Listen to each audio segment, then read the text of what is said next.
રાજ્યમાં ઉત્તર ગુજરાતના બનાસકાંઠામાં ભારે મેઘ ખાબા થતાં સર્વત્ર દરિયા જેવી સ્થિતિ જોવા મળી રહી છે. વિતેલા 24 કલાકમાં બનાસકાંઠાના સુઈ ગામમાં 16.14 ઇંચ જેટલો વરસાદ ખાબક્યો છે, જેના કારણે નડાબેટનું રણ દરિયામાં ફેરવાઈ ગયું છે. રણમાં ભારે વરસાદ પડ્યો છે અને તેનાથી બનાસકાંઠાનો સરહદી વિસ્તાર જળબંબાકાર બન્યો છે. બચાવ અને રાહત કામો માટે નીકળેલા જિલ્લા કલેક્ટર પણ વાવ-થરાદ હાઈવે પર ધસમસતા પાણીનો પ્રવાહ હોવાથી રસ્તા પર જ અટવાઈ ગયા હતા. બનાસકાંઠાના સરહદી વિસ્તારો જળબંબાકાર થયા છે. ભારે મેઘ ખાબા થયા હોવાથી વાવ-થરાદ, સુઈગામ અને તેની આસપાસના વિસ્તારો બેટમાં ફેરવાયા છે.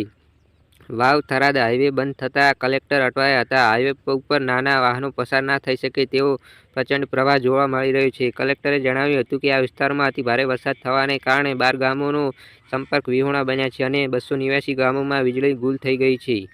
તેમણે કહ્યું છે કે બચાવ અને રાહત કાર્યો માટે ચાલી રહ્યા છે અને એનડીઆરએફની એક ટીમ અને એસડીઆરએફની 2 ટીમો તૈનાત છે. 13 ગામોમાં રસ્તાનો સંપર્ક તૂટી ગયો. અતિ ભારે વરસાદને કારણે બનાસકાંઠાના અનેક ગામોમાં પાણીની ગરકાવ થયા છે.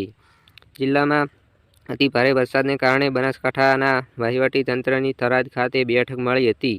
બેઠક બાદ જિલ્લા કલેક્ટર, એસપી, જિલ્લા વિકાસ અધિકારી સહિત તંત્રનો કાફલો વાવ જવા રવાના થયો હતો. પણ વાવ-થરાદ હાઈવે બંધ થતાં કલેક્ટર તેમજ તંત્રની ગાડીઓ રસ્તા પર રોકવામાં આવી હતી અને વાવ-થરાદ હાઈવે પાણીમાં ગરકાવ થતાં તંત્રનું જવું મુશ્કેલ બન્યું હતું, જેથી જિલ્લા કલેક્ટરે એસપી અને ડીડીઓને પોતાની ગાડીઓ છોડી હતી અને રેઇનકોટ પહેરી કલેક્ટર, એસપી અને ડીડીઓ પ્રાઇવેટ ગાડીમાં ભરાયેલા વાવ જવા નીકળ્યા હતા.